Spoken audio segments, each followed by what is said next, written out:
They almost got away with it, until modern forensics stepped in. For more than 30 years, two men lived completely normal lives.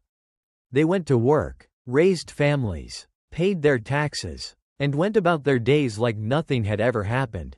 They probably thought they had gotten away with it. Maybe they even convinced themselves that the past was buried for good. But they were wrong.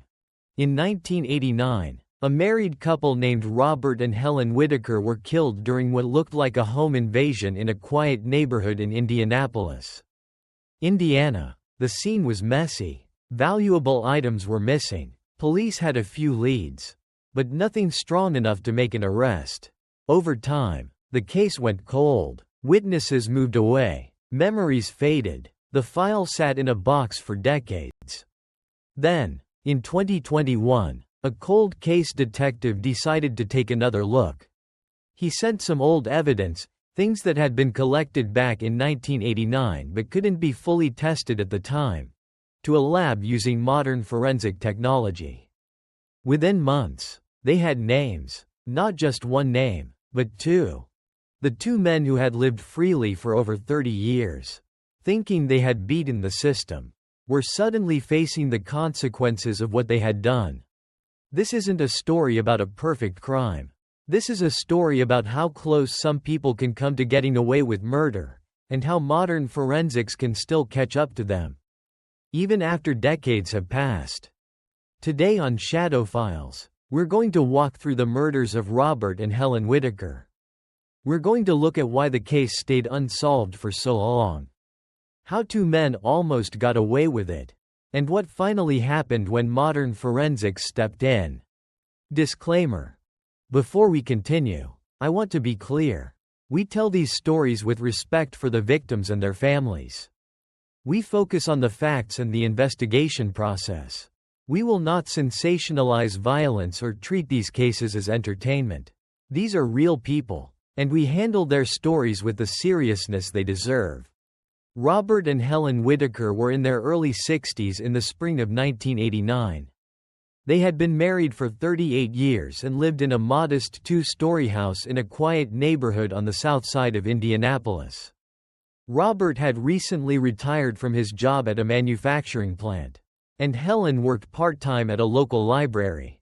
They were the kind of couple who kept to themselves, went to church on Sundays, and spent their weekends working in the garden or visiting their grandchildren.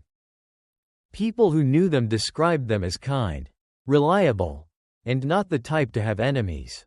They lived a simple, peaceful life. On the evening of May 12, 1989, Robert and Helen had dinner together at home. Around 8:30 p.m., a neighbor saw Robert taking the trash out to the curb. That was the last confirmed sighting of either of them alive. The next morning, their daughter tried calling the house. No one answered. She tried again a few hours later. Still nothing. By early afternoon, she drove over to check on them. When she knocked on the door and got no response, she used her spare key and went inside. What she found changed her life forever. Her parents had been killed inside their home. The scene showed signs of a struggle and a robbery.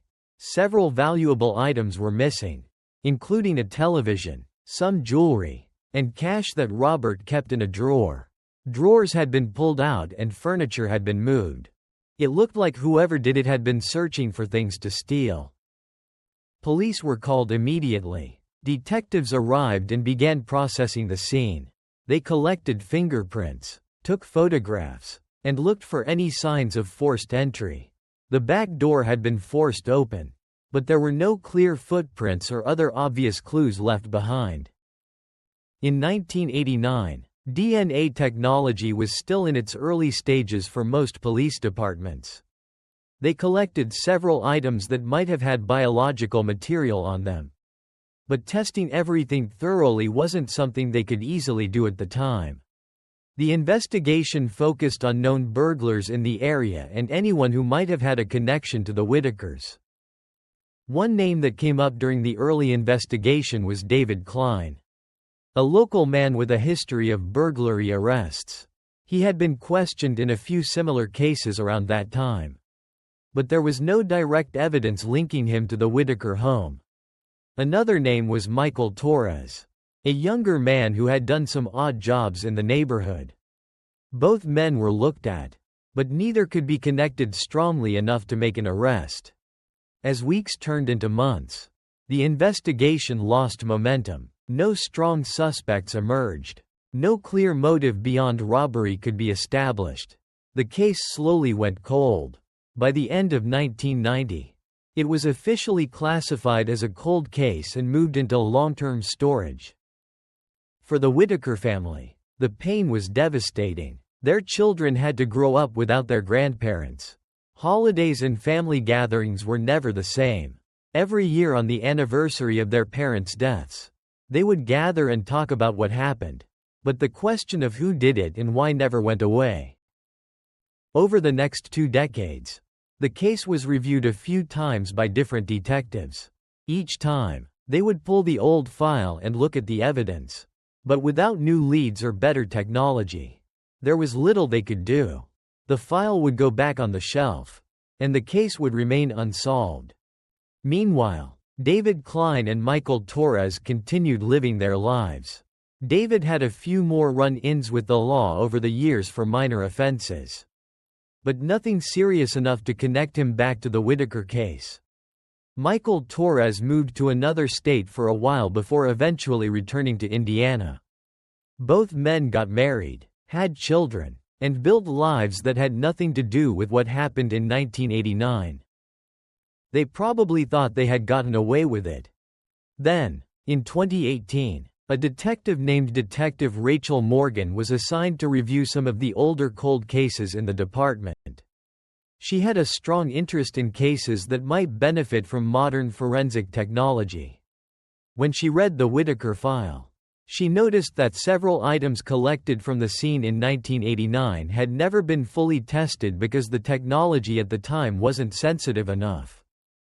She sent several of those items to a specialized lab that used advanced touch DNA technology.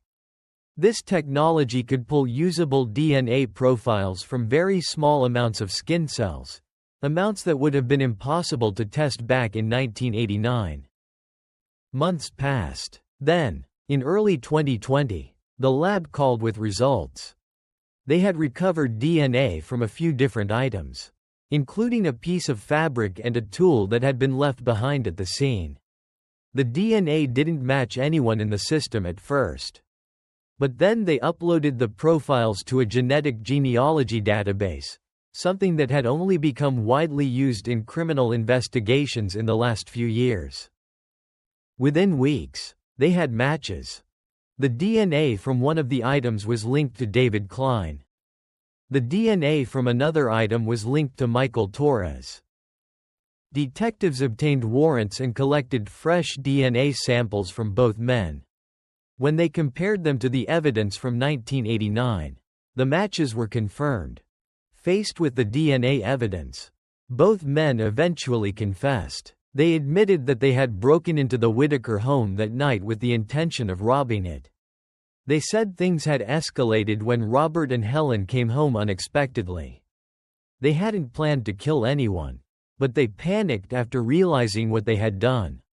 They had taken the stolen items and sold them over the following weeks. They had gone back to their normal lives and stayed under the radar for more than 30 years. In 2022, both David Klein and Michael Torres were arrested and charged with the murders of Robert and Helen Whitaker. They were convicted in 2023 and sentenced to life in prison without the possibility of parole. For the Whitaker family, the resolution brought a complicated but necessary sense of closure. After more than 3 decades, they finally had answers. They finally knew who had taken their parents from them and why. They were able to hold a memorial service where they could speak their parents' names and remember their lives, instead of just mourning their deaths. Detective Rachel Morgan has spoken about how this case showed her the power of modern forensics. She believes that many cold cases from the 80s and 90s could still be solved if departments are willing to re-examine old evidence with today's technology. Touch DNA and genetic genealogy have changed what's possible in ways that would have seemed impossible just 20 years ago. Robert and Helen Whitaker's story is a powerful reminder that even when people think they've gotten away with something, modern forensics can still catch up to them. It shows that justice can be delayed for a very long time. But it doesn't always have to be denied. Sometimes it just takes the right technology and someone willing to keep looking.